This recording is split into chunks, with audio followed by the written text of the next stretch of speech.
Sing do bebedak ten alas nika kok mboten dihukum. Kok mboten digawa ten kabupaten kaya kula. Lho. Kowe iki ora mateni kewan kok bol. Kowe iki mateni kakangmu Branjong kok bol piye? Lho. Wong kula dereng edan kok sing kula tawak niku macan kok. Ya wis bakune kowe kudu nampa pidana pahukuman. Dihukum napa niku? Ayo kowe tak hukum tak lebokke pakunjaran. Wah, nggih mboten wong kula duwe anak bojo mikir sandang pangane kok. Sik penjaringan sik ya. Wis saiki ngene. Iki Kanjeng. Den sari den. Kula. Nek ngono sing luput macane ya. Nggih. Kowe sing bener ya. Nggih. Dadi nek wong bener iki nek dihukum ora Nggih mboten mathuk. ora mathuk. Nah saiki ngene, Den ya. Macan iki salah, bakal tak hukum. Macan iki tak hukum tak pendem. Nggih. Ah niku cocok. Enggak kaya ngono. Nggih. Iya ta? Nggih. Nek macan iki sing luput, macan dihukum dipendem. Dipendem jero lemah. Nah. Juru ki lemah. Ah leres. Ora kaya ngono. Mundak ngentekke duren. Ndak ngentekke duren, nek kaya ngono. Nggih, leres. Ning kowe wong bener. Wong bener. Wong bener kudu diganjar. Ah, niku nggih mati. Kaya ngono ya. Nggih. Kowe tak ganjar ya, Din. Manggono omah gedhong. Sing pundi arahe keng? Kono kae. Lah kae, ketok sing kene kae. Kae manggono kono ya. Turu mriku. Turu kono mangan diwenehi adus mengko kowe diterke. Mangan nggih diteri. Heeh. Nanging kowe kena mulai nek bisa. Ya? Nggih, leres niku mergi kula gadah anak cilik. Ya, Kula entuk tilik anak kula nek iso. iya. Kae omahke tak wenehke kowe manggono ning kono. Nggih, nek Kaya ngono. Mangan diwenehi adus diterke. Nggih, nek Ora kena mulai, nek kowe arep mulai ya kena. Nek Angger bisa. bisa kaya ngono. Nggih, nek Jaringan wis kono.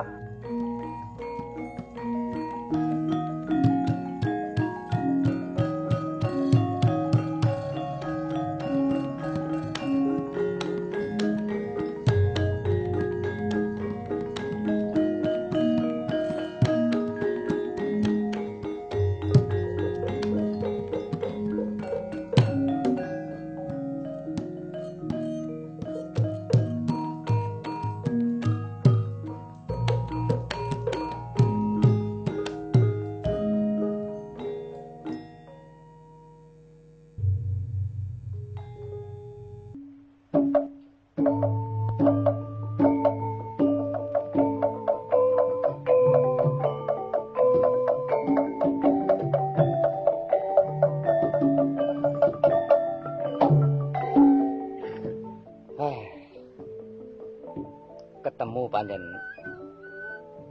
sapinter-pinteraning wong mukir isih pinter wong kang darbe panguwasa utawa wong kang kawogan. Senajan wis ketok sing tak tumbak iki macan sebab kang Branjung nganggo walulang macan. Neng nganggo dasar dienggak-enggakake nganti aku bisa kalebu ning jroning pakunjaran. Nanging upama ngerti ya yen sing kekudung walulang macan kuwi kang Branjung, ayo ora tegek aku mateni. Jalaran wong mateni mono, wong mateni wong mono. Mbuh salah, mbuh ora, tegese aku nggawe hukum dhewe. Sedeng sing kawogan wae kudu bisa milah-milahke saya dene yen aku ngelingi wis nate ngenger utawa wis nate diwejang Kanjeng Sunan Bonang. Sejatine wong mono ora kena utang, utang ngono kudu mbayar. Aku ana ning omah kang peteng semene gedene, lawange sarwa wesi, sarwa gedhe. Nanging uga ana kalemahane Kanjeng Bupati. Ketrucut pangandikane. Kowe kena bali den yen kangen anak bojomu yen bisa.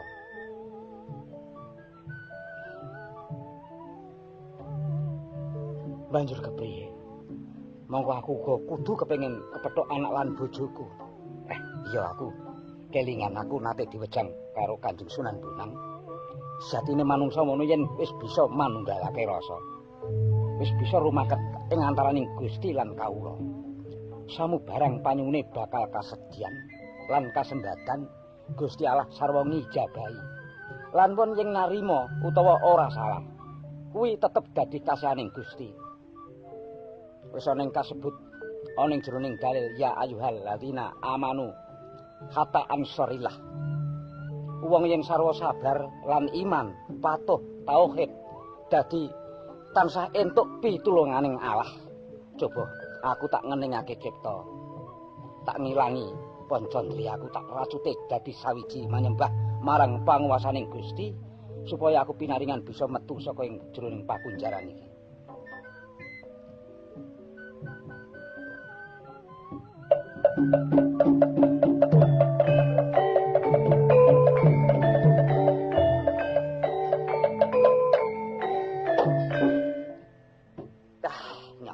Nyata. Entuk pitulunganing sing gawe urip. Lawang pakunjaran bisa mengo. Ayo, rening Kanjeng Bupati wis paring dawuh. Kena, Din, nek bisa, tegese aku ki bisa. Gusti Allah ngijabahi aku kepengin tilik anak lan bojoku. Aku tak metu jajal. Tak bali. Mbokne Momo. Aku bali, mbokne Momo.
Muga-muga aku iki kuat lan diparingi tetep imanku, diparingi tentrem atiku, anggonku momong anake bapakne ora koyo-koyo anggonku. Prihatin kowe senajan sing kepiye bayanane aku yo mung tansah melu prihatin ning kowe nemoni lalakon sing kaya ngono bapak. Yo mung muga-muga anak iki aja rewel, ora duwe batin. Upama tak tinggal ngopo-ngopo ya muga-muga bocah iki meneng. Ora kaya biasane nalika kowe isih ana omah bapakne. Kapan anggonmu bali? Luar saka pituno bapakne. Bapakne momok.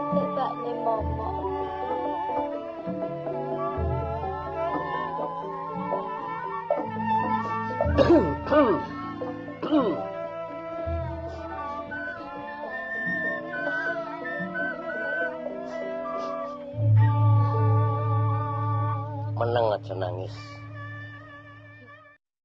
Nyuwun pangapunten nggih Pak Lurah nggih. Iya. Monggo. Wis aku tak limbikini wae ora apa-apa. Kabeh ki mau lelakon nek durung tinemu kaya ngono ki mau. Awit aku ngerteni lelakone bojomu. Bojomu kuwi mumbing lelakon nandang keluputan. Dadi pomo kok tangis ana memper nek kok tangis ya tetep durung bisa mulih. Ngono. Kula niki nggih Pak Lurah. Anane mung tansah ngresula rahing. Mboten wonten batihe, mboten wonten kancane.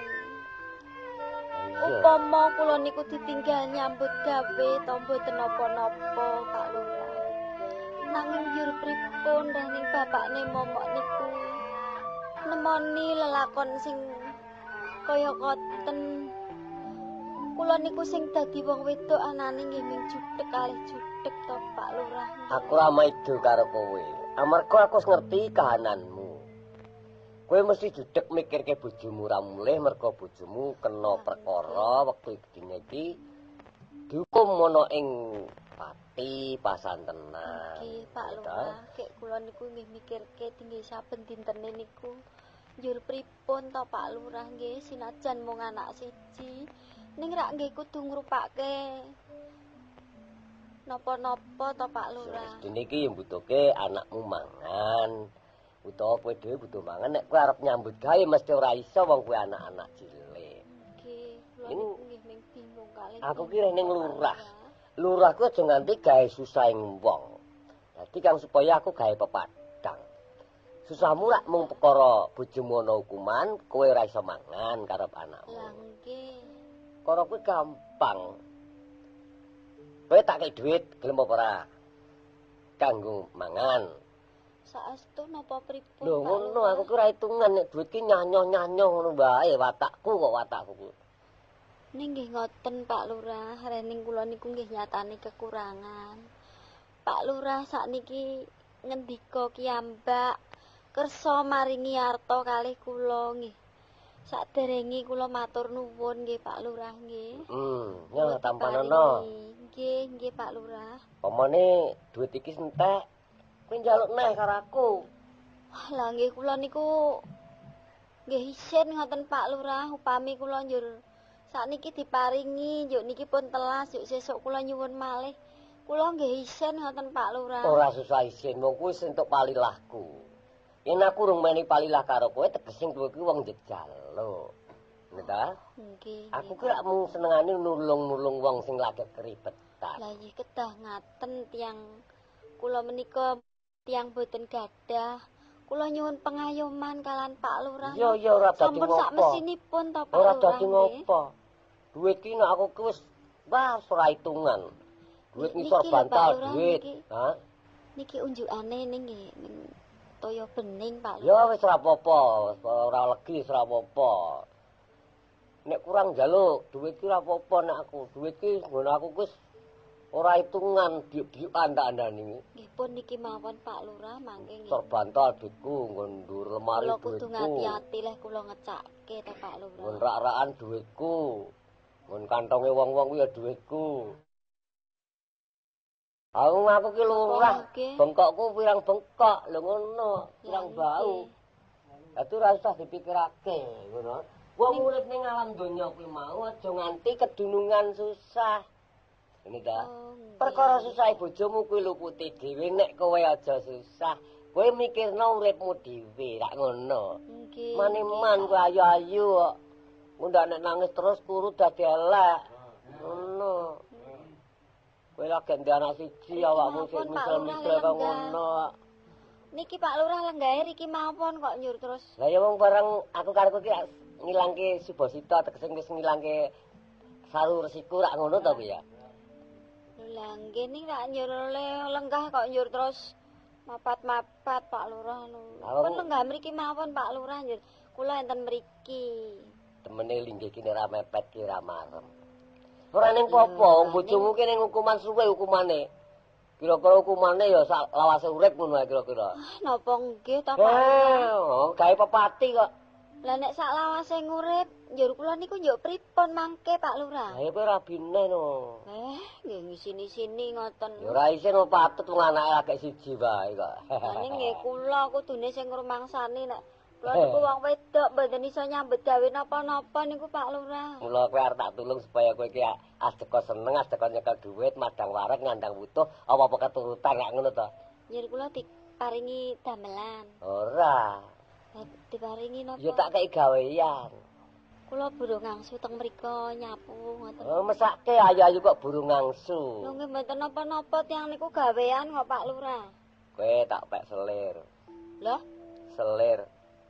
kok dipek selir pripun? Kula dadi Bojo 6. wah, ampun ngoten niku to Pak Lurah lek ngendika kok njur terus. Pun lenggah mriki mawon kok njur malah tidak neng ndi iki. Tak rok-rok iki. Apa iki? Pun to Pak Lurah niki mawon to. Kula niki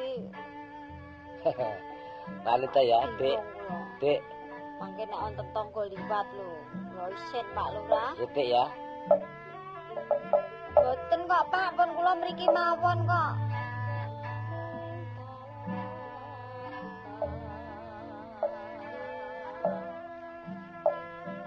Ya.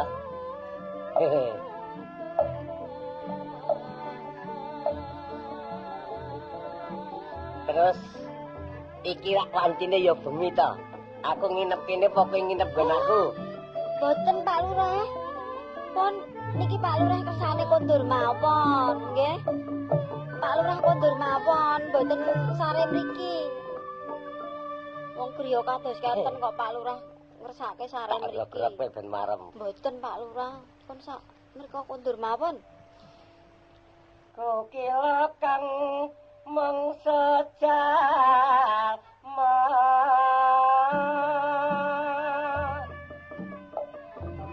Pak Lurah kok malah kersane kaya ngono ta iki? Kandangan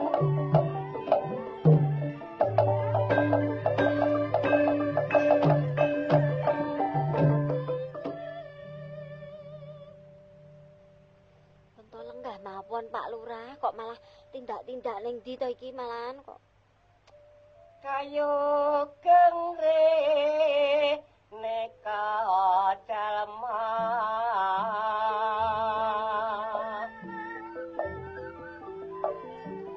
Contoh Pak Lurah, mau Pak Lurah kok njur malah ngendikane werna-werna.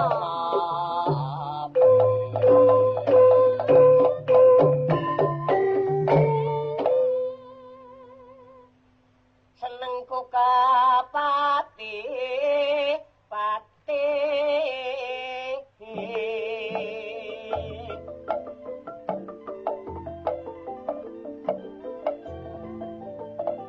Sampun menawi kersane Pak Lurah kersa ya monggo.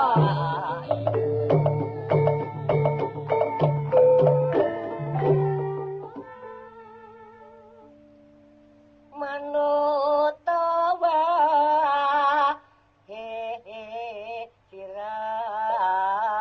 sirah sunjak mokti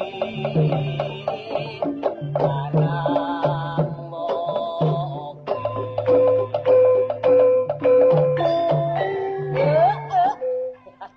Pak Lurah, Mbok. Sampun to. Lenggah lajeng menika dipun unjukanipun. Menawi sampun anggere ling Cekap ngombe panggil. iki gelem aku Kala boten pekenali yen tabu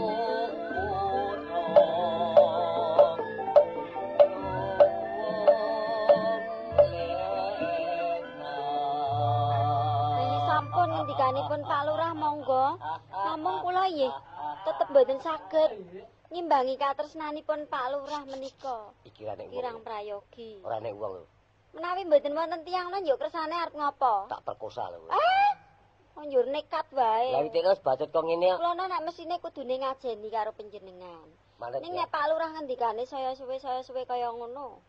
Kula moh ngajeni karo panjenengan. piye kok ora gelem iki kok tampek apane Mboten kok kula nampik kalian panjenengan. pangkatku ya lurah Kula pun duwe bojo, pun duwe Iya. anak, Pak Iya. Lurah. terus gagah ya gagah Lah nggih, kula Nome ya, percaya.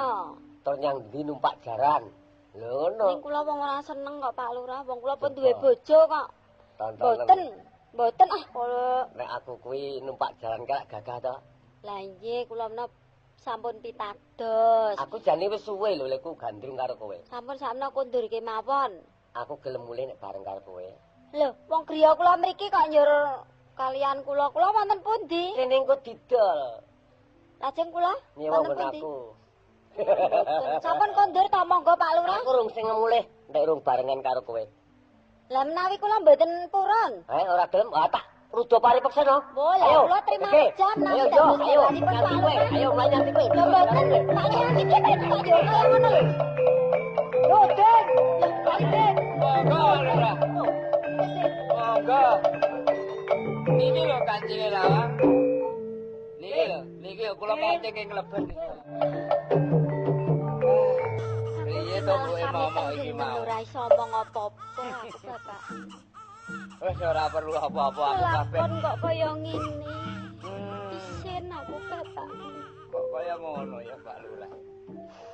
Sing mesine aku iki ngajeni aku bekti, aku wedi. Nanging kok kersane Pak Lurah kaya ngono bapak. Wong sinajan aku iki tok tinggal lungamu nglakoni reh ning kowe duweni keluputan nampa pidana bapak. Nanging anteping atiku sinajan kaya ngopo aku tetep dadi bojomu bapak. Mbuke momok.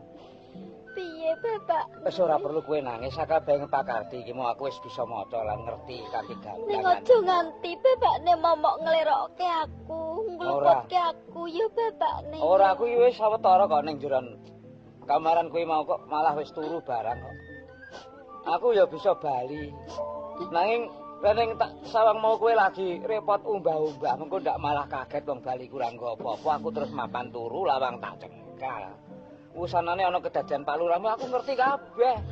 Lah aku metu iki rak tinimbang angel-angel buka lawang wong tak kancing. Arahku tak buka kancinge tak keke kan kena genyeng kali saka jero kok malah mlayu iki piye. Sing gedhe pangapuramu ya bapakne ya. Ora mbokne. Momok kowe ora ndek luput, malah aku ngalembono marang kowe dene suwijining wong lanang aku sing ora nanggung jawab ing atase wong bebrayan kowe tak tinggal seprono nganti sprene ora tak tinggali apa-apa. Aku bisa ngarani yen kowe sawijining wong wedok sing teguh imanmu. Yo aku sak rupa-rupa sak pangan-pangan. Iya. Tak kira aku isih bisa mangan bapakne. Ya syukur nek kowe duwe aten-aten kaya mengkono. Nek iki ngene ya kowe momok.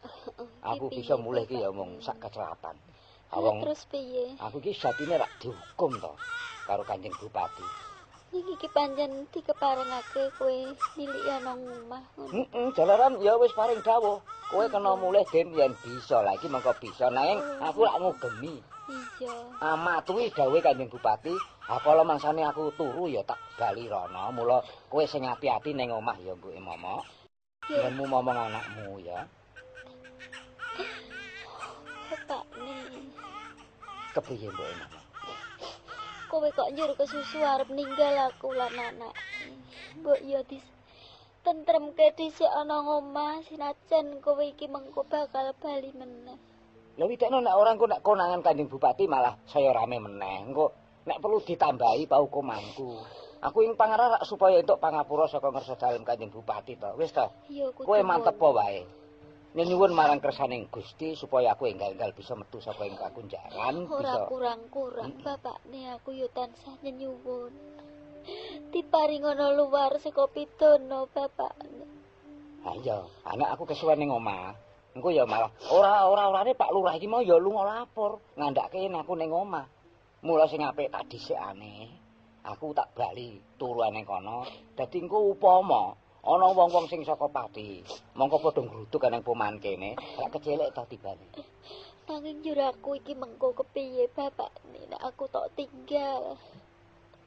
Apa iya kowe mentolo ninggal karo aku lan anake? Kok yo sinajan kaya ngopo upama Pak Lurah iki lapor. Kowe ra yo bisa nggonmu matur. Ayo bisa lan bisa iki rak kepiye wong kono kuwi wong kuwasa. Mbokne, momok kono iki wong kuwasa. Hah? Apa yen ngono bapakne aku tak melu wae nang pakunjaran karo anake. Aja. Ya mangan ramangan mati urip bebarengan karo kowe. Tegese malah aku ning omah anane mung kaya ngene. Jenenge momok malah ruwet pikiranku mengko. Wis antara olehmu ngomong marang anakmu watone seger lan kuwarasan, aku sing kaya ngene tak sandange. Ora-orane tak rewangi kaya ngene. Ngiras pantes napakake bocah sing kok gendong kuwi. Ya mbokne momok. Kowe ya welingku. Ya ora usah ngurang-urangi pancen sembarang wis sarwa kurang, ya. Mung sing banter panyuwunmu marang panguwasaning Gusti supaya aku entuk pangapura saka ngersane Kanjeng Bupati Pati. Tenan ya bapakne ya. Sinajan kowe nemoni lelakon sing kaya ngono. Ning sing gedhe anggone prihatin bebarengan karo aku ana ngomah kowe netepi apa sing dadi pangandikane Kanjeng Adipati. Ya mung muga-muga lestari anggonku bebarengan urip karo kowe. Kapan-kapan aku njur bisa tunggal sak pejagong meneh karo kowe lan anak. Ya muga-muga Gusti ngijabahi panyuwunmu lan panyuwunku, Bu Momok. Aku malah nek perlu arep metuki Pak Lurah supaya Pak Lurah aja kongsi lapor ning Pati perkara iki supaya bisa padha nyimpen. Sebab rak ngene, dheweke ya duwe wadi ning kene. Lelakon kuwi mau upama kowe iki wong wedok sing lelemeran, mesti wis ana kedadian sing ora nyenengake. Lah, saya maneh upama aku ki wong lanang sing brangasan, tak ana kedadian kae wis unen-unen ana kok mbokne Momok. Oh, bapakne. Lah iya. Tak jaluk kanthi banget. Upama bapakne ning dalan kepethuk karo Pak Lurah aja nganti nganakake pasulayan ya bapakne. Ora. Engko ndak ngisi-sini. Aku wis percaya marang kandeling setiamu karo guru nabimu ya aku ora ketang aku ora bisa nyukupi syarate wong omah-omah lan syarate wong bebrayan kok Momok. Pancen kudu ngono kok bapakne. Mung kelingkus pisan. Bapakne. Kelingkus pisan maneh karo anakmu sing teberi ya mbokne Momok. Oh iya. Aja kok serengi ya mbokne Momok. Ora bapakne. Tak mong sing ati. Tak jake sedela aku tak ngambung anakku mbokne Momok. Kaya prayoga bapakne. Momok. Bapak nglakoni ayahane Kanjeng Bupati Pati ya Momok. Kowe aja rewel karo Simbok. Ele ya. Kono-kono melu Simbok. Iki lho mbokne Momok. Iya, bapakne. Wis ya mbokne. Donga dinonga ya mbokne ya. Iya sing ati-ati anggonmu budal ya bapakne. Heeh. Wis aja lunga-lunga tenan mbokne ya. Wis mbokne. Aku arep lunga nang ngendi to bapakne. Bapakne Momok.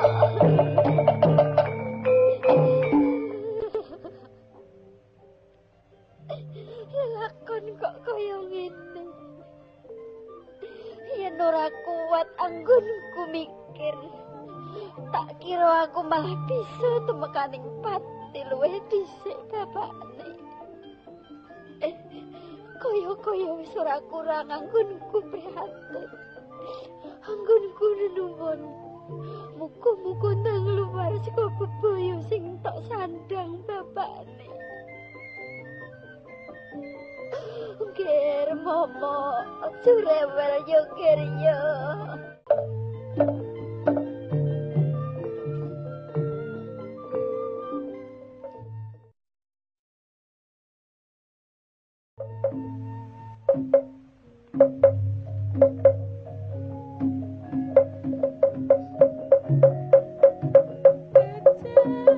Yono patih penjaringan. Kula Kanjengan. Moroden kepara ngarsa. Isaken dawuh panjenengan dalem. Lakon kang wis kepungkur ing bab Saridin kang wis agawe Rajapati. Lan inggih. Iki minangka pacobaning kang maha agung. Ayo selawase aku jumeneng Adipati ana ing Pati lagi pisan jiki. Merangguli sawijining kawula kang budi pekertine beda kalawan liya-liyane. Kula piyambak menika ngantos nggumun.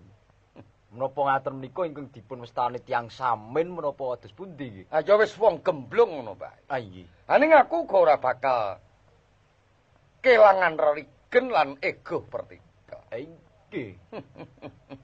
Ayo jeneng ayo pancen ndak apusi rikala kae. Gampang bae sratenane. Bareng kaya ngono kae aku paring dawuh Cut Saridin gelem didunungake ana sakjroning pakunjatan. Kanthi ya pancen kudu nampa pidana amarga sangka anggone wis nandhang luput gawe pepati. Lajeng menapa dipun keparengaken dipun pidana dinten samangke menapa tasih dipun kendelaken kemawon Kanjeng? Bab kuwi tak kira gampang penjaringan. Lan inggih, tibaning perdata pirang sasi lan petungan taun tumraping Saridin kuwi tiba gampang. lan inggih. Nanging sing wigati iki butuhe Saridin wis didulungake ana jroning pakunjaran, ora gawe kapitunaning para kawula ing Kadipaten Pati. Gumuning manah kula menika ing atase wong ning jero hukuman kok ayem kemawon. Lah ya wong jeneng wong gemblung mono ya ora aja tok petung kaya dene wong kang waras-waras kuwi pencari. Lah iya. Sopo kae? Oh. Kiruram ya. Tinggi miyono iki. Gini. Wah, turun.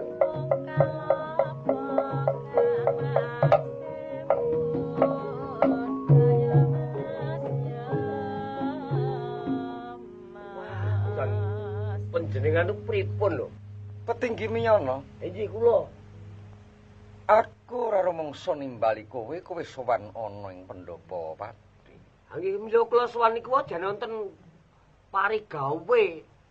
Ngendikane niku sampeyan niku pripun? Ngendikane si Saridin niku pun dukum. Sampeyan niku malah nyilakake wah pun pripun sampeyan niku. Lha lha nek Saridin wis dihukum kowe arep apa? Lah nggih wong dukum bulane nika wonten ngomah ngoten. Wis. Kula niku dadi lurah cilaka ngoten. Iki piye? Wonten ngomah. Sing kandha sapa? Wonten ngomah. Mata kula weruh dhewe.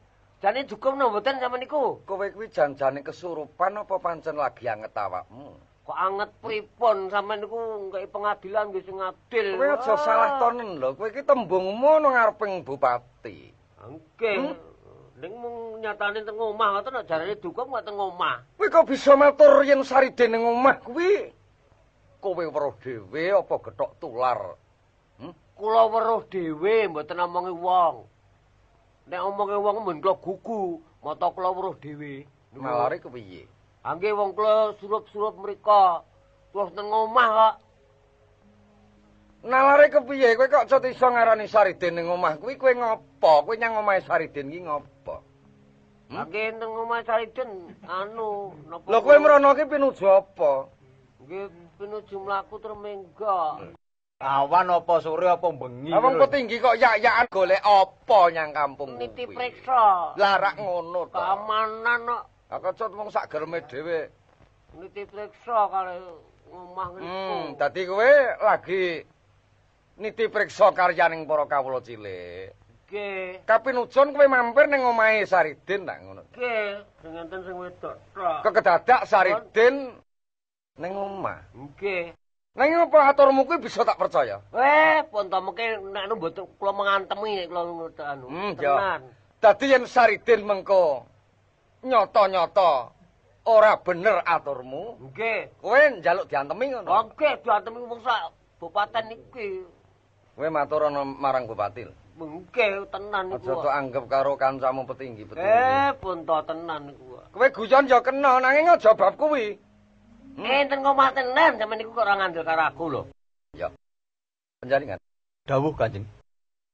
Ature petinggi Miyono bakal tak nyatakake. Tinggi. Petinggi Miyono. Ayo derekno aku. Nggih. Pakunjaran.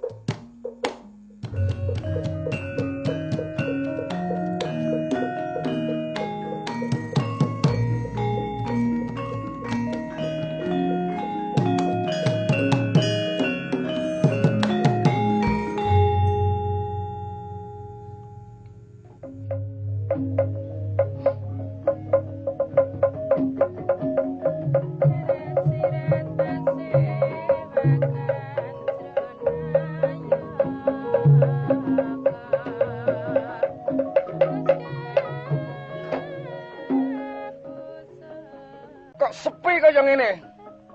Wah. Ki ana patih penjaringan. Dawuh Kanjeng. Wah, ya apa nyata Saridin ki bali nyang omahe apa kepiye, Prayoginipun dipun persani langkung rumiyin korinipun dipun bikak. Lah mriku sing wonten sebayanipun ngoten. Lho. Lah iki Saridin turu ngliput ning kene iki.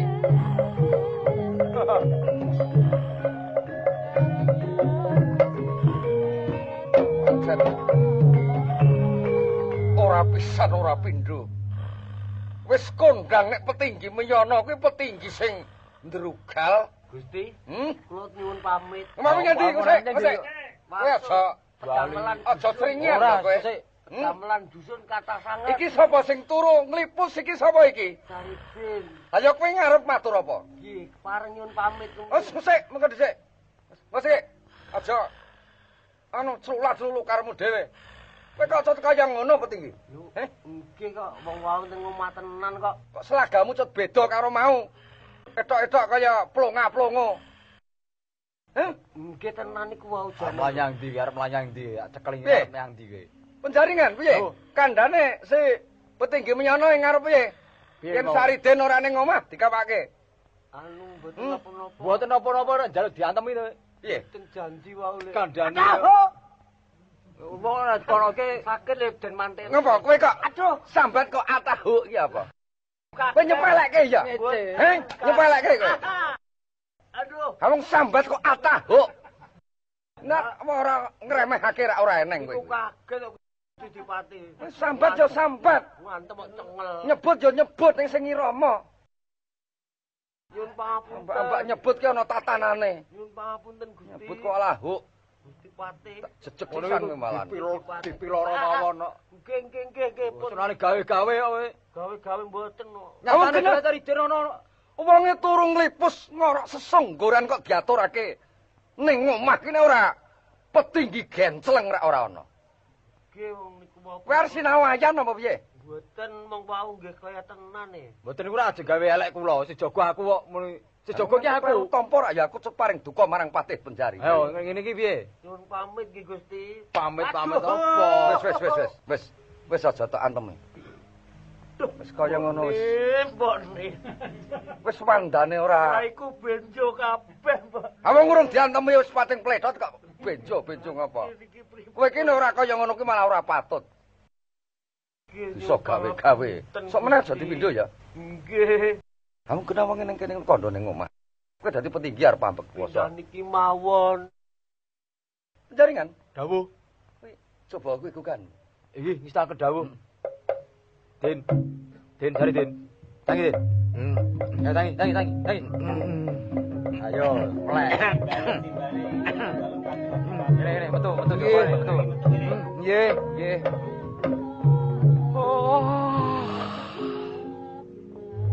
Wah. Kok kadingaren ndok nuweni kula. Ya, aku ingkang ngersakake ketemu kowe Sariti. Nggih. Aja kaget atimu ya Saridin. Mboten. Aku ngersake rawuh ana ing pakunjaran iki. Aku ora bakal paring duka marang kowe Saridin. Nggih. Nanging ana sawijining bab ingkang perlu aku ndangu marang. Menapa Kanjeng? Lan pandhanguku iki mengko wangsulana kanthi kanyatan. Apa sing sakmestine? Nggih. Apa nyata kowe bali nyang omahmu Saridin? Nggih. Loh, sing genah. Kowe didangu Kanjeng Bupati. Lah nggih. Kowe bali nyang omah ora? Wangsul.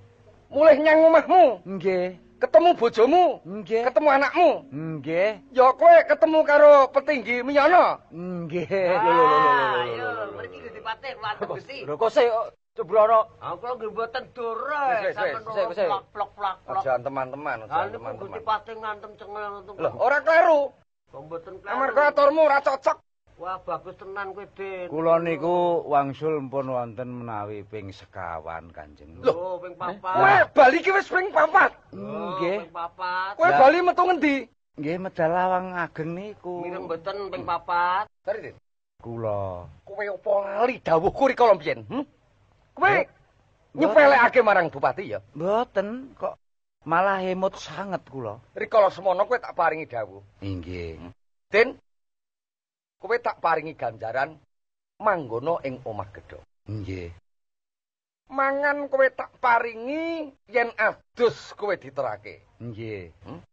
Nanging kowe ora kena mlayu. Nggih, leres.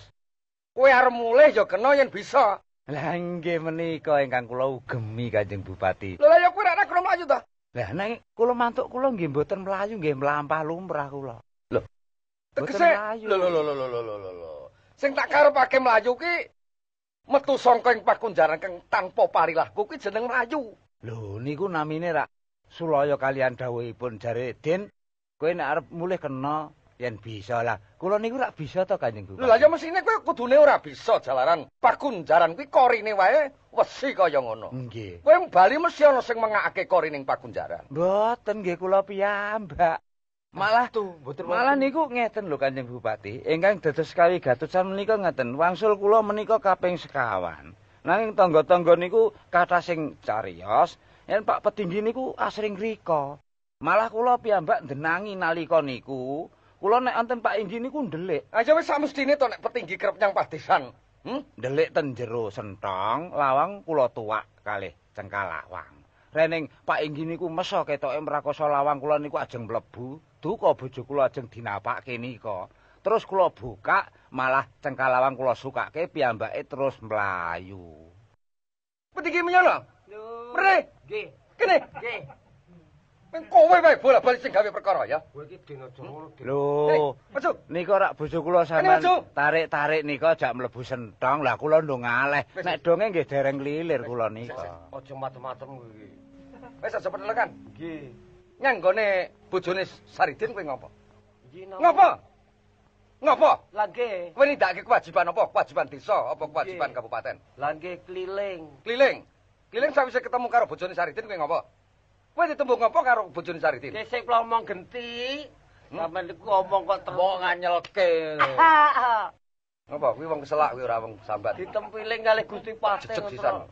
Inggih kula nyuwun pangapunten muruhaken salah dhewe kok. Aja cringah-cringih kaya cah cilik. Salahe bojone kok ayu. Piye? Lho, Heh, nggih. kowe njaluk tak Mboten, kowe tak engkok kuda. mboten nyuwun pamit. Kowe njaluk tak engkok kuda piye? Nganyelke kowe arep tak pecat ya eman-eman. Nggih ampun. Eman-eman lemu ndablek kuwi lho. Ampun dipecat nggih Gusti. Nggih. Terus kowe ngopo? Karo bojone Saridin ngopo? nggih namung Ngapa? tengok-tengok. Tengok-tengok ngopo?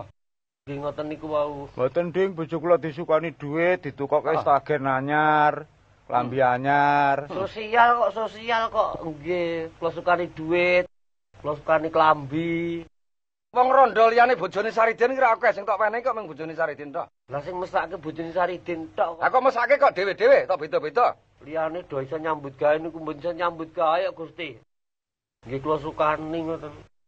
Duwe pamrih apa kowe menehi barang-barang karo bojone Saridin? Lho, Duwe pamrih apa kowe? mboten napa-napa kok. Duwe apa? Mboten Tak napa-napa. jejeg lho ora Ah, nggih. Ngapa? Nggih ngoten niku wau. Ngoten iku napa sing cetha? Nggih. Njaluk tak jejeg. Ora cethuk. Ngapa? Aduh yo. Ora dikapa-apake malah sambat. Lah niku getake Gusti niku kaget kula. Nggih, Ngapa? jane kula ajeng seneng. Nah, Kaya ngono. Rak kaya ngono kuwi. Sing seneng ning sakniki pun mboten kok sakniki kok. Kowe gelem mareni kelakuanmu sing kaya ngono ora? Iya, Kowe njaluk tak pocot kalau bamu apa piye? Nggih mboten. Hmm? Mboten. Sepisan iki tak ngapura ya. Nggih. Tok pindho meneh aja takon dosa. Nggih. Bejo cilakaning Petinggi kono tanganing Bupati. Nggih. Yelek kaya ngono. Nggih. Gelem dadi Petinggi sing apik ora? Saged, nggih. Pareng Bareng ganti. pamit. Wis kono lu ngono sik. Oh nggih. Penjaringan. dawuh Kanjeng. Yen tak galih jebul ing bab Saridin iki nyolowadi banget. Inggih. Iki aku ngersake. Saridin ora tak keparengake didunungake ana Pakunjaran. Lajeng kersanipun Kowe yasa Dadung, kangge menapa Kanjeng? aku ngersake Saridin digantung. Oh, digantung. wis Sendika. kono tindakno.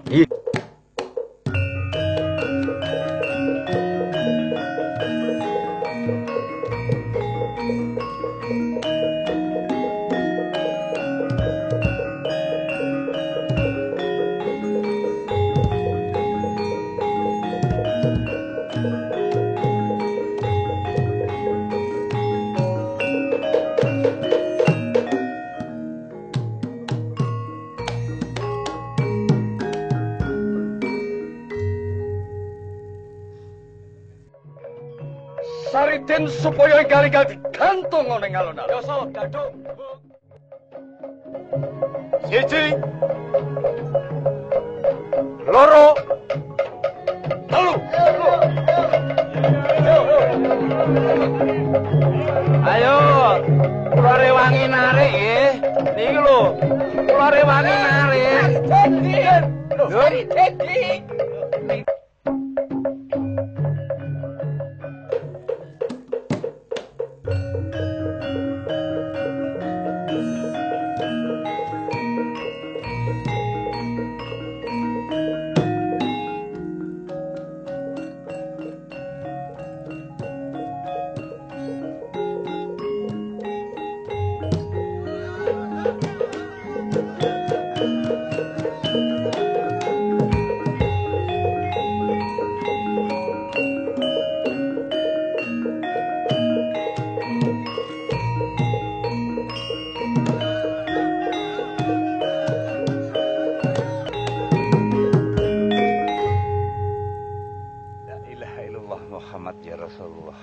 Dadi satemene aku iki mau arep dipitenah to. Sujokno. Kok isih ana omongane sing padha kepleset. Dadi aku iki dongeng ngono ora kesalahan nek manut tata sing bener ngono. Wondene isih diluputake. Wah, lah ngene iki kepriye? Mbasa aku dikerubut karo Narapraja pirang-pirang dadung sing kanggo gantung aku iki mau ana sing katut sak perangan. Ing pangajap tak sawatake supaya bisa ngringkus sikile Narapraja antarane siji lan sijine dumabakan ketok semampir kae ning kono kae. Ya kanggo petilasan besok anak putu. Ya papan kono kae nek reja besok tak jenengake semampir kono kae. Aku yen ora mlayu rak tiwas.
Dadi pengeling-eling papan anggonku mbelok kala kae besok tak jenengake yen dadi desa tak jenengake Ngeluk, wondene peduting pikirku, petenging pikirku tak jenengake Pedhut dadi Ngeluk Pedhut.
Awandene kok ora iso nututi aku.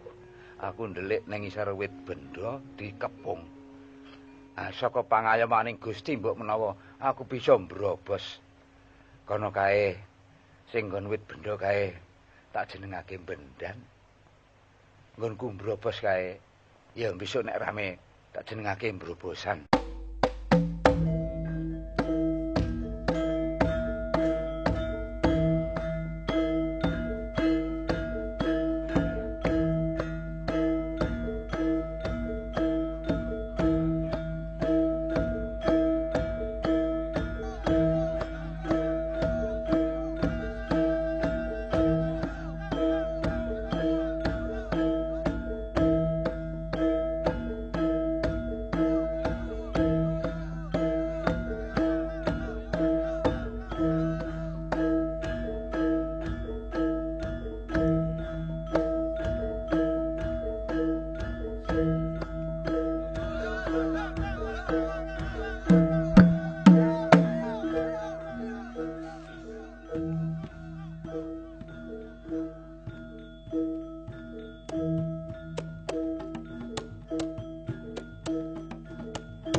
Para adik-adikku utawa ya mak-makku wong-wong wedok kabeh mau tak sawang.